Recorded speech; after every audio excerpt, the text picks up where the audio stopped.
இந்தியாவில் ஆங்கிலேயர்களின் ஆட்சியில் கட்டப்பட்ட முதல் பள்ளியாகும். மேலும் இது தென்கிழக்காசிய நாடுகளில் கட்டப்பட்ட பழமையான பள்ளியாக கருதப்படுகிறது. மலேசியாவின் பினாங்கு மாநிலத்தில் இப்பள்ளி கம்பீரமாக அமைந்துள்ளது.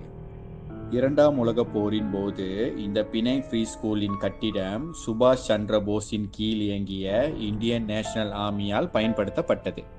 மலேசியாவில் கட்டப்பட்ட பழமையான இந்த பள்ளியில் பேய் சேட்டைகள் அதிகம் இருப்பதாக மக்கள் நம்புகின்றனர். இப்பள்ளியில் தலையில்லாமல் ஒரு உருவம் இரவில் சுற்றித் திரிவதாக பள்ளி மாணவர்களும் ஆசிரியர்களும் கூறுகிறார்கள். தலையில்லாமல் ரத்தம் சொட்ட சொட்ட இரவில் பள்ளியில் திரியும் இந்த உருவம் இப்பள்ளியில் படித்த முன்னாள் மாணவரின் ஆவி என நம்பப்படுகிறது.